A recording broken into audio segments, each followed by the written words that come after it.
మూసీ పరివాహక ప్రాంతంలోని నివాసితులను డీల్ చేసే విషయంలో అధికారులు ప్లానింగ్ లేకుండా వ్యవహరించారనే విమర్శలు వ్యక్తమవుతున్నాయి. ముందుగా ప్రజలకు అవగాహన కల్పించకుండా ఏకంగా ఇండ్లకు రెడ్ మార్క్ వేయడం వల్లే గందరగోళ పరిస్థితులు తలెత్తాయనే అభిప్రాయాలు నెలకొన్నాయి. సర్వే చేసిన తర్వాత స్థానికులతో ఆఫీసర్లు సంప్రదింపులు జరపలేదని, కొంత సమయం ఇవ్వలేదనే ఆరోపణలున్నాయి.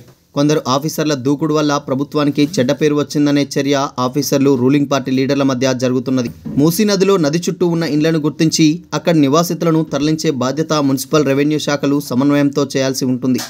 ఆ రెండు శాఖలకు చెందిన ఐఏఎస్ ఆఫీసర్లు సరిగ్గా వ్యవహరించకపోవడం వల్లే వివాదాలు తలెత్తాయని ఆరోపణలు వస్తున్నాయి.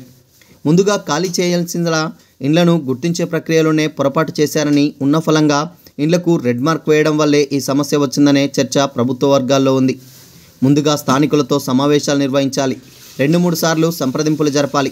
ఒప్పుకొని బాధితులను బుజ్జగించాలి. అందుకోసం స్థానిక లీడర్ల సహకారం తీసుకోవాలి. అలాగే ఇండ్లను ఖాళీ చేస్తే ప్రత్యామ్నాయంగా ప్రభుత్వం ఇచ్చే ఇండ్లు, ఉపాధి కార్యక్రమాలను వివరించాలి. అవి కానీ ఇవి కానీ ఏమీ చేయకుండా ఏకంగా రెడ్ మార్క్ వేయడం వల్లే ఈ సమస్య వచ్చిందని రూలింగ్ పార్టీ లీడర్లు, సీనియర్ ఐఏఎస్లు అభిప్రాయపడుతున్నారు. వేర్వేరు కార్యక్రమాలైన మూసీ సుందరీకరణ, హైడ్రా యాక్టివిటీ ఒకేసారి మొదలుపెట్టడం వల్లే ప్రజల్లో ఆందోళన నెలకొందని కాంగ్రెస్ లీడర్లు మాట్లాడుకుంటున్నారు. ఓవైపు హైడ్రా కూల్చివేతలపై విమర్శలు, న్యాయస్థానాల్లో కేసులు నడుస్తున్న సమయంలో మూసీ సుందరీకరణ ఎపిసోడ్ను తెరమీదికి తెచ్చి తప్పు చేశారని విమర్శిస్తున్నారు. మూసీలో ఉన్న ఇండ్లను ఖాళీ చేయించేందుకు మార్కింగ్ చేసే ప్రక్రియను కొంతకాలం తర్వాత మొదలుపెట్టి ఉండాల్సి ఉంటుందన్నారు. ఓ కొత్త కార్యక్రమం చేపడుతున్నప్పుడు తలెత్తే పర్యవసానాలను అంచనా వేయడంలో ఆఫీసర్లు ఫెయిల్ అయ్యారని టాక్ ఉంది.